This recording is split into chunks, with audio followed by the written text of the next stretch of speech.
बे सर्वत्र मानव जातिनि थाखाय आरो सर्वत्र जिबनि थाखाय बियो मोनसे मोजां आज्ञा सत्य आज्ञा बे आज्ञाजों थाङोब्लानो जोङो जीवात्मा परमात्मानि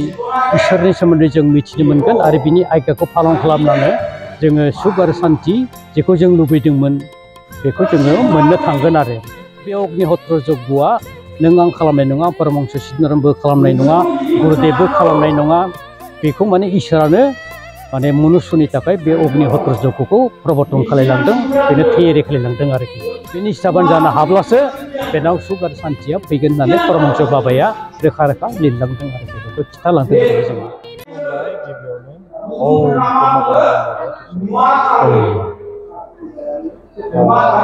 गासैबो ब्रह्म बाथौ इउटुब चेनेलखौ गासै आइ आरो आफा रायजो राजानिसिमबो आंनि खुलुमनाय आरो सिबिनायखौ बावहरग्रोबाय बे समाव आंजों लोगोसे दङ सरस्वती प्रसाद संसदनि फार्मासिस्ट नायक मिरुनि आफा घनश्याम बसुमतारी बाबाखौ दान्दिसे सिनायथि आरो खुलुमनायखौ जासिबाय जिथु जों सासे ब्रह्म धोरोम सिबियारि हिसाबै जों माबायदियै दिक्षा लानानै माबायदि हाबा मावनांगौ बा दिक्षाया जोंनो मानो गोनांथार बे समाव मा फोरमायगोन दे आङो सिगाङावनो मा चेनेलमोनथाय बाबा नोंसिना ब्रह्म गाथोन बे ब्रह्म गाथोननि बाबामोनखौ नोंसोरखौ आङो सिगाङावनो नमस्कार लाग्रोबाय खुलुमग्रोबाय दे दा दिक्षानि सोमोन्दै बिभिन्न रोखोमै बिभिन्न धर्मनि मानसिफ्रा बिभिन्न बिदिनो मिथिहोयो दा जोंनि मिथिनाय बायदिब्ला दिव्य गियान जाय होयो बेखौनो दिक्षाबो होननाय बुङो आरनिफ्राय जोंनि सिदा रावजों मोनसे बाथ्राया बेनो जे जोङो शिक्षाखौ अर्जन खालामनोब्ला स्कुलाव थांनांगौ स्कुलाव फरायनाय जोङो खालामहैनांगौ आरो बे फरायनायाव सासे फोरोंगिरिनि आन्दाराव थानानै फोरोंगिरिनि सायाव थानानै जोङो शिक्षाखौ अर्जन खालामनांगौ जों सरे सरेयाखौ जों हारसिंथ' रोङा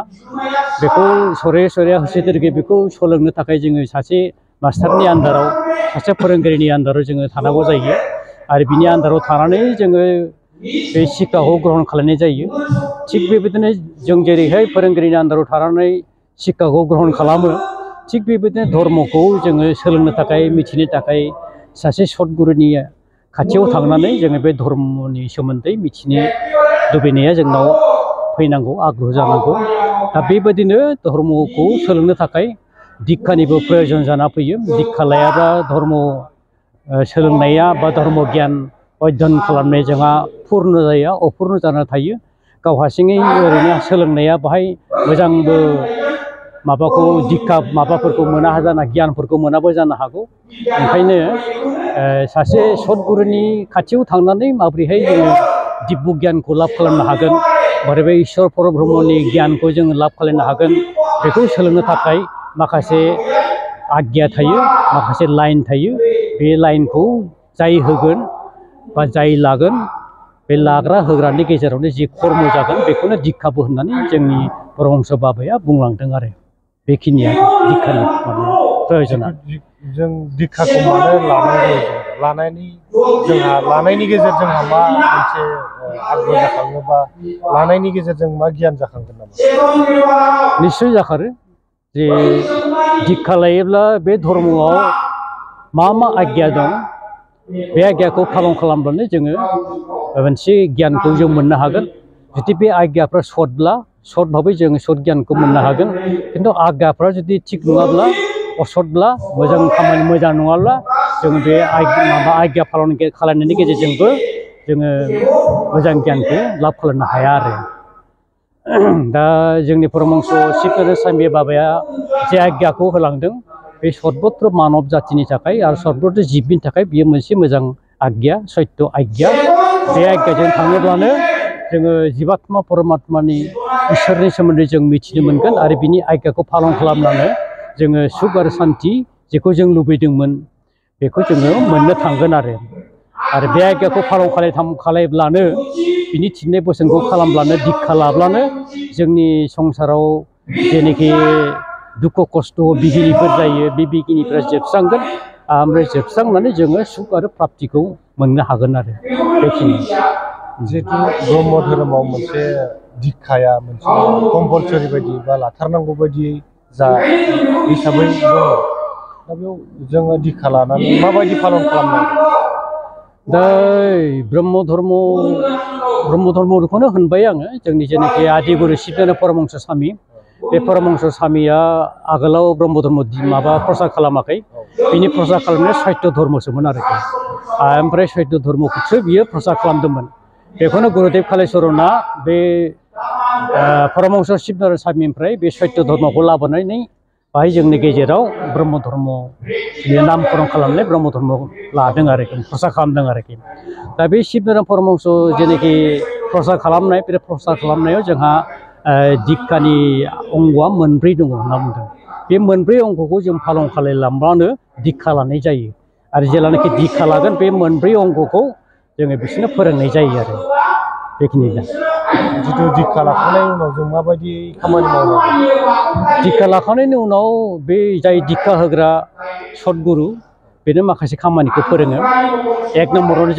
जोंहा बै जग्य होनाय जायखौ जोङो अग्निहत्र होननानै बुंदों बे अग्निहत्रआ सानफ्रोमबो फुं आरो बेलासि बियो होनांगौ जाहैदों बेखौ फुङाव अग्निनि नामै माबा फुङाव माने सुर्य नारायण नामै ओमफ्राय बेलासियाव अग्निनि नामै अरनि नामै जग्य होनायखौनो बेखौ माने अग्निहत्र होनना बुङो आरो बे अग्निहत्र जग्यआ नों आं खालामनाय नङा परमहंस शिबनारायणबो खालामनाय नङा गुरुदेबबो खालामनाय नङा बेखौ माने इसोरानो माने मनुष्यनि थाखाय बे अग्निहत्र जग्यखौ प्रबर्तन खालामलांदों बेनो थियारि खालामलांदों आरोखि दा बे सानफ्रोमबो फुं बेलासि जग्य होनाय बे अग्निहत्रआनो जाहैबाय निष्काम कर्म शास्त्रआव बियो रोखा रोखा लिरनाय दङ आरोखि मद भागवत गीतायावबो बियो श्रीमद भागवत गीतायावबो रोखा रोखा लिरनाय दङ बेनिफ्राय आबार बे दिक्षा लाखांनायनि उनाव बे माबाखौ होनांगौ जाहैबाय आहुतिखौ होनांगौ जाहैबाय फुं आरो बेलासि ओमफ्राय उनाव ध्यान खालामनांगौ जाहैबाय जप खालामनांगौ जाहैबाय ओं सद्गुरु मन्त्रखौ जप खालामनांगौ ओं सद्गुरु मन्त्रखौ जप खालामनायाव हांखौ बोरैहाय हगारनांगौ बोरैहाय माबा बोनांगौ बेफोरनि समग्र माबाफोरखौ आयदब खायदाफोरखौ जेब्लानाखि दिक्षा लागोन तखन फोरोंनाय जायो आरोखि ओमफ्राय जप उपासना खालामखांनायनि उनाव बे माबाखौ आबार सुर्य प्रनाम दं मोनसे सानखौ जोङो खुलुमबावनांगौ फुङावबो खुलुमनांगौ ओमफ्राय बेलासियावबो खुलुमनांगौ ओमफ्राय सानखौ नायहाबनानै जोङो मन्त्र होनाय जायो दिक्षा लायोब्ला बे मन्त्रखौ फोरोंनाय जायो ओमफ्राय बे मन्त्रखौ बुंनानै सानखौ नायहाबनानै जोङो सानखौ उपासना खालामनांगौ जायो ओमफ्राय उनफोराव बिनि सायावनो निष्ठाबान जानाय इसोरनि सायावनो जोङो गथाय सोमनांगौ गावखौनो निष्ठाबान जानो हानांगौ बे निष्ठाबान जानो हाब्लासो बेनाव सुख आरो सान्थिया फैगोन होननानै परमहंस बाबाया रोखा रोखा लिरलांदों आरोखि बेखौ खिन्थालांदों आरोखि जोङो बेनो दिक्षा आरोखि मोनब्रै अंगआ बेनो फुङाव बेलासियाव आहुति होनाय ओमफ्राय उपासना ध्यान धारणा जग्य खालामनाय ओमफ्राय उपासनाया जाबाय सुर्य प्रनाम ओमफ्राय उनाव बिनि सायावनो निष्ठाबान जानाय बे मोनब्रै अंगखौ जाय खालामगोन बेनो माने सत्य धर्मनि सासे दिक्षा लानाय मानसि जागोन गोबां बाथ्रा मिथिबाय जोङो ब्रह्म धोरोमारि जाय जैग' खान्थिजों सिबिग्रा गासैबो आइ आफामोना मिथिबाय ब्रह्म धोरोमा बा स्वरुप बे जैग' खान्थिजों इसोर सिबियो दा गोबां बाथ्राखौ मिथिबाय बाबानिसिम रोजा रोजा साबायखर थाबाय जोंनि ब्रह्म बाथौनि जानानै बाबाखौ गोसो गोरबोनिफ्राय खुलुमनाय जासिगोन जासिगोन